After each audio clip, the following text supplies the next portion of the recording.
should nominate one faculty, the faculty member, not one faculty, number of faculty, how many innovation ambassadors are allowed. So according to that, the institution can nominate them. And then after nomination and enrollment, they will get some login ID for the training.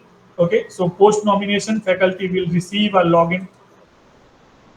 So post nomination, faculty will receive a login credentials for the training. Okay, so this is for the training. Now we will discuss about the training also. So there are some steps for the training. So once the faculty will nominate it, the faculty member will receive the credentials to access the Innovation Ambassador portal. The training is structured into the different levels. First, we will talk about the basic level. So the it consists of around 17 hours of a self-paced content, which includes fundamental topics in innovation and entrepreneurship.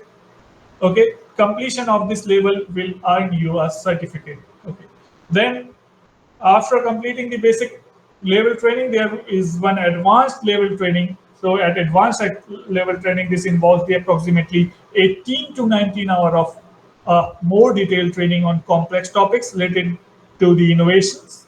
Okay, and there are some modules and advanced topic on innovation and entrepreneurship. No additional nomination is required because the faculty member is already nominated, so no additional nomination is required. Okay.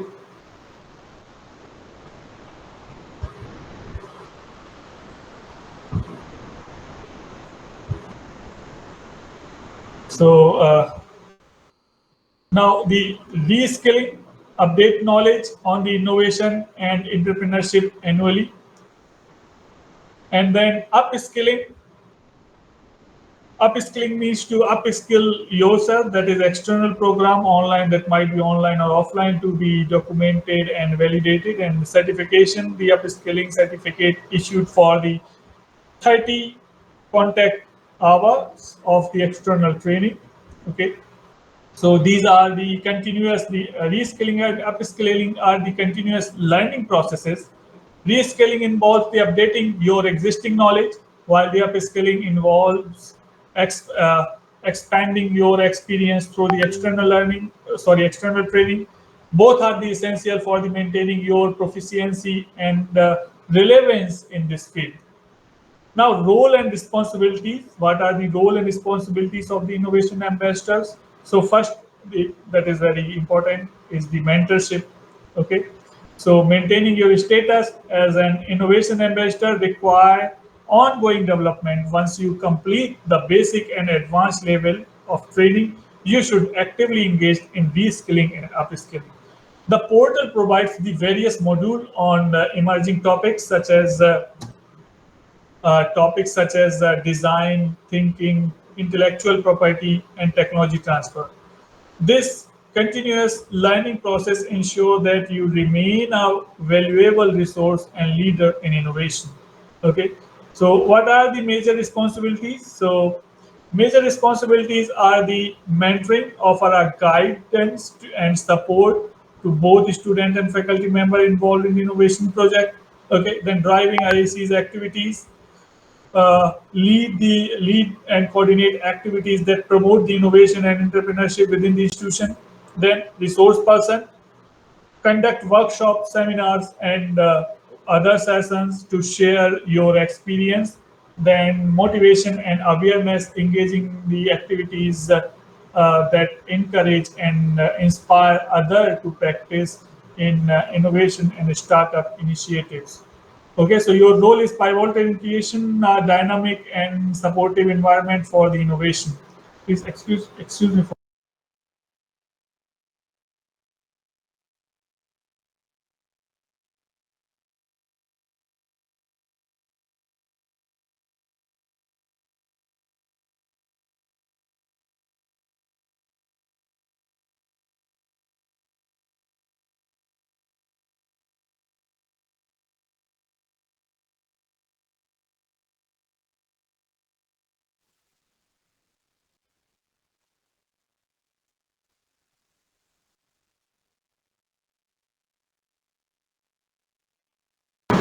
I'm sorry for the interruption. There was one important phone. Okay, okay. So now we will switch to the next slide. That is the training module overview. So that I always that I already discussed with you. So the different training modules are the basic level overview of the innovation entrepreneurship. At the basic level, you will see you will take the overview of the innovation and entrepreneurship, and the self. This is self-paced, no time limit. Advanced level, what you will learn at the advanced level. At the advanced level, in-depth understanding of innovation processes. Okay, follow-up completion of the basic level training, then reskilling and upskilling, reskilling and upskilling, that regular update through the innovation ambassador portal, and engage in external program and document achievements. Okay, so these are the some brief introduction about the training modules. Okay, now resources and supports. What are the resources? So some one is the portal access, log into the access training material and the modules. Support, contact IIC's president for any issues or additional information. Then documentation, track and submit external training hours for the upskilling. So in this slide we discuss about the resource and support available to you as an innovation ambassador. Okay, first the portal access, as I told you. So the innovation ambassador portal is your primary tool for the accessing the training materials and the module. Once you receive your login credentials, you will be able to access the comprehensive library of resources. This includes both the fundamental training content and advanced module. The portal is designed to be user friendly and accessible, so you can easily navigate through the materials at your own pace. At your own pace, sorry. Okay. If you encounter any issue or have the question regarding the portal, you should reach out to the IIC president. They are your go-to contact for any technical difficulties, or if you need additional information, the IIC president can provide assistance with login with the login problem, navigation issue, and any other inquiries related to your role and responsibilities as innovation ambassador. Okay. For the tracking and managing your professional development, and documentation is crucial. So you will need to keep record of all the external training hours you complete for upskilling or reskilling or learning and new things about this topic. The, this includes attending the workshops, seminars, and the other relevant training sessions also outside the basic and advanced module. Be sure to submit this documentation as required to ensure your training hours are conducted towards your upskilling requirements. Okay. So proper training and submission of these hours will help you to maintain your status and certification as an innovation ambassador. So in summary, this makes sure you're comfortable with accessing the portal, know how to get support when needed, and keep through records of your external training activities. These steps will ensure you have all the tools and information you need to success in your role and continue growing as an innovation ambassador. Now back to the basics. So now this is all about the portal and all about the training, how it will go through, how you have to, how the institution should nominate one, a few or one innovation ambassador. Okay, how you should go for the training. Now we should discuss about some basic things. So now back to the basics. What is the innovation ambassador? Okay, what are our role? How we should try to do these such things? So the faculty. So now faculty as innovation ambassador. Why the faculty? Why there should not be any other person who could be innovation ambassador? So the faculty members as innovation ambassador are the unique position to influence both the academic environment and the future careers of their students. Okay, they are leaders who can introduce innovative teaching methodologies that makes learning more engaging and relevant to the innovation. Some innovative things, yeah, if we can introduce in our teaching methodology. Okay, but beyond the classroom, they are also mentors who guide the student through the process of turning ideas into uh, uh, the realities. Okay, turning ideas into the reality. So let me share one example. At one institute, a faculty member initiated a project that was not only solved a significant problem, okay, but also provided invaluable learning experience for the students that were involved in that project. This project didn't just stop theoretical knowledge, it extend to a practical application where the student work alongside industry professional to bring their ideas to the life. The success of this project is a testament of the impact faculty members can have on the innovation ambassador, can have as the innovation ambassador. Okay, so the faculty who always inspire us, or who and you, since you most of you are the faculty members, so you always inspire your student to how they should proceed in their life. So this role is very crucial, so that they could be one some guy who can innovate some new ideas for the fruitful outcomes for the society, too, so that that can bring some fruitful outcome to the society. Now, training and development. So, training program for the faculty. Now, designing training module. So, how we can train the faculty member as a innovation ambassador. I mean to say the other faculty member who are your colleague, or might be you can consider some student for such training. So designing the training module, focus areas, what should be the focus areas, design thinking, IP management, entrepreneurship, which you have already learned during your basic training. This you could deliver to the other faculty members and students. Okay. Implementation studies, okay, workshops, webinars, okay, and collaborations with the industries, continuous learning and development, example of the successful faculty training program, lessons learned to, and the best practices. Okay. Yogesh ji, how much time I have to complete this talk? Only 10 minutes. Extend. Okay, okay, okay. Thank you. So I will try to complete it as soon as I can, but I think 15 minutes will be sufficient. Okay, because we started a little bit later, so I'm sorry for the yeah. So the effectively empower the faculty members as the innovation ambassador, we need to provide them with the right training.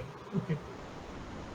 This is not just about one of the workshops. It's about the creating comprehensive ongoing training program that covers the key areas such as design thinking, intellectual property management, and entrepreneurship.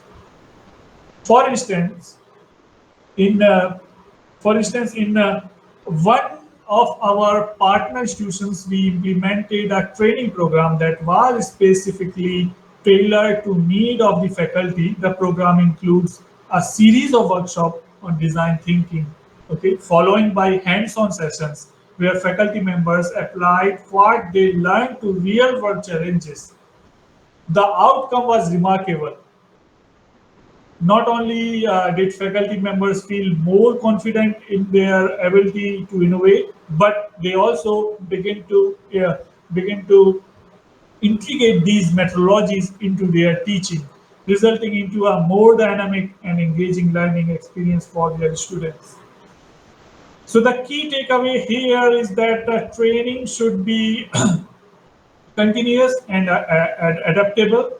By regularly updating the and refining the program based on the feedback and emerging trends, we can ensure that our faculty members are always at the uh, at the at the forefront of the innovation. So now the training program for the students engagement studies. Okay, so what should be the engagement studies, learning through the doing, peer mentorship, and case studies. So the student engagement is the next critical piece of this puzzle, which we have to solve. So to foster the innovation among the student, we need to move beyond the traditional classroom teaching, okay, and focus on the experimental learning. This is where program like hackathon, this is now trendy words in the technical institutions nowadays. So you can organize some hackathons, innovation challenges, and project-based learning come into play. In one instance, we organized a hackathon where students for various disciplines come together to solve a real-world problem. Over 48 hours, they worked in teams, applying their knowledge. How these students, the teams are in such a way that there should be some cross-disciplinary collaboration. Okay, if we put some students from electronics, mechanical, automotive together, then they could bring some new ideas. And but on the other hand, if we place the students from one stream into one team, then they will give. Then there is a very rare chance of some new innovative ideas. Okay, like if we talk about the electronic vehicle, and if any team would like to develop an EV in your institution, some advanced kind of EV, then in that particular team, there should be some student from the mechanical background, some electronics, electrical, and some should be from the computer science also. Okay, so that can so that they can distribute their responsibility and bring some new ideas for the society. Now, engagement studies for the faculty and the students. So, to sustain the innovation, we must create an ecosystem where it can thrive. The ecosystem should involve continuous collaboration between the faculty, student, and industry partners. Innovation should not be seen as an isolated activities. It should be integrated into every aspect of the institution culture. One effective strategy is to embed innovation topics into the curriculum. For if we have the freedom to do so, okay. If not, then what can we do? Then we can only just suggest such things.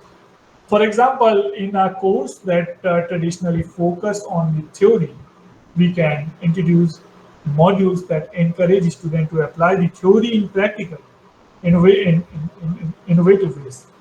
By by encouraging interdisciplinary projects, we can bring together student and faculty from the different departments. Okay, so as this IIC should be focused on the interdisciplinary collaboration. Okay, I visited MIT and I have seen the departments, different departments are situated in a one building that you often seen in different pictures. Okay, all the departments are very close to each other at the MIT, so that the students of the different department and faculty of different department can interact and several times in a day, so that if someone has some doubt, so that they can discuss with the other faculty member or other student. Okay, like if I am a mechanical engineer and I'm having a doubt, like how the brushless motor will work. Okay, I don't know how it works. Okay, and if I have the doubt about the AI, how I can implement the AI. So I have doubt as a mechanical engineer. Then if there is the computer science department is situated far away, then I have to go to up to that department. I have to meet some faculty because I may not recognize any faculty, or I may not know any faculty already. So I have to go there. I have to contact with HOD so that they can give me contact with suitable faculty. It is it is not a workable thing.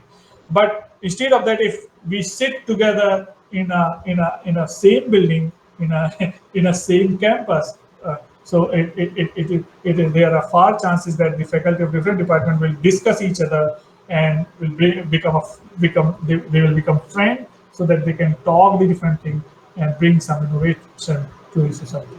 Okay, so this is one an important thing, and then mentoring and evaluation. Sorry, monitoring and evaluation.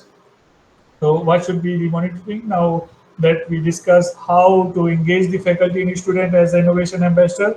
Now it is crucial to think about how we can monitor and evaluate the success of these students. Okay. So defining the success, what should be the parameters?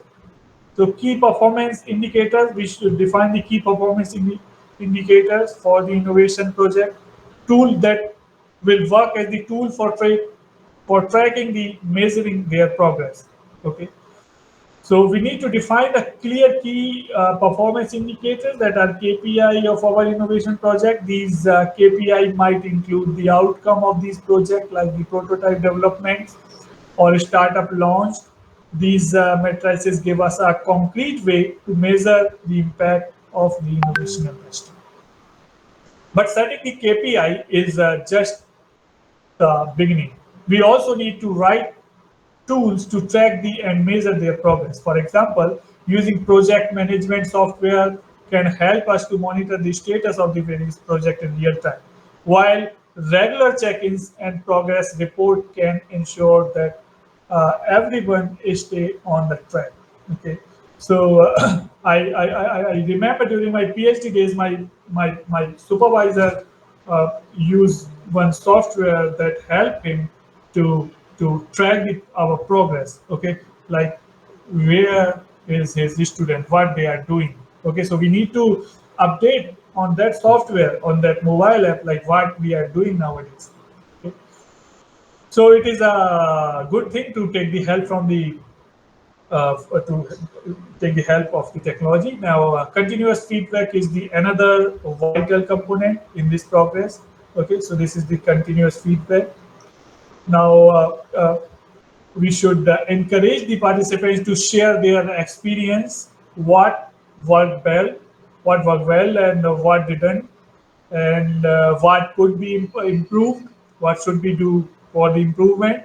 This feedback loop allows us to refine the programs and make necessary adjustments. Sharing best practices and success stories across the institution can also inspire others to create a ripple effect on innovation. Okay, then case study. One case study worth meaning is from uh, uh, uh, an institution that we can explain. So, example of effective monitoring and evaluation in a similar program, outcome and improvement that we need to make. Now, challenges in implementation. What should be the challenges? So let's now address the inevitable challenges we might face when implementing this framework. These challenges are not unique to anyone, okay, or any institution. They are common hurdles that may of all of us encounter. Okay, so first is resource constraints are the major barrier. Whatever is uh, whatever is whatever is the whatever is the funding, time of access to the technology. These limitations can hinder our ability to fully implement the innovation ambassador program. To overcome this, strategic planning is a key. We need to prioritize our resource and focus on the most critical areas. What areas that or what should have to have, okay, and what we should purchase and what should we do in this particular direction. Okay, resistance to change is another significant problem. Resistance to change, it is the biggest problem. Resistance to change, then silos. Okay, so resistance to change is another challenge. It's a human nature to resist challenge, especially in academic institutions, where traditional run deep. To counter this, we need a strong leadership support. Leaders within the institution must champion innovation and communicate its benefit clearly to all stakeholders, fostering a culture and embrace and bring the changes rather than fear it. and and what should be the proposed solution?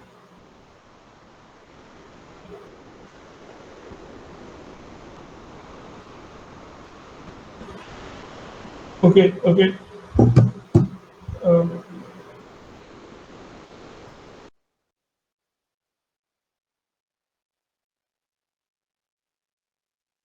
Yogesh, I'm coming in a 1 minute. Okay, okay. Please give me some time. Okay.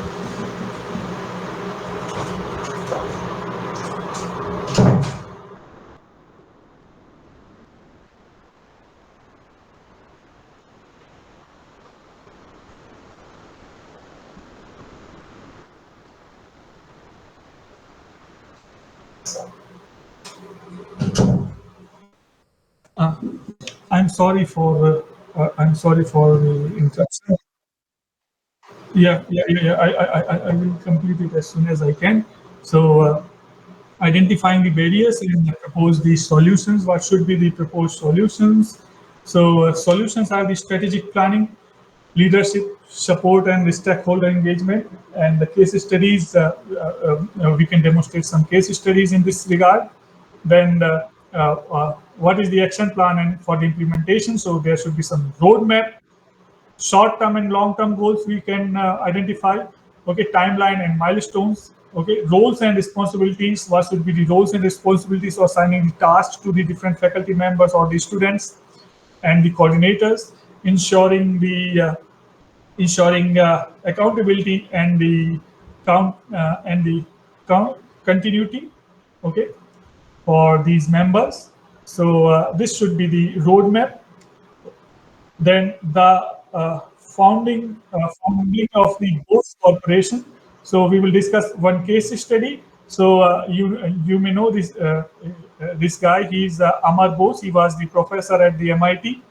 So I heard about his history when I visited the MIT. So he's born in 1929 in Philadelphia, Pennsylvania. Education, electrical engineering at MIT. Passion to sound and technology from the young age. So one day he tried to find some very good sounds. I don't know, it may be earpod or some external big sound. I'm not aware about it. But he was unable to find a very good sound quality. But he was unable to find any sound or any music system which was the very good of the sound quality in America at the in America at the Massachusetts state. Okay, so he developed his because he's the electrical engineer, so he developed his own sound. Okay, and he designed his own sound, which was far better than the available sound systems at that particular time. Okay, then he launched one company that is the Bose. Okay, so now we use the Bose headphone, Bose music speakers. So what was the problem? So the problem was the dissatisfaction with the stereo system purchased in 1956. This was the problem associated with this particular case. Okay, and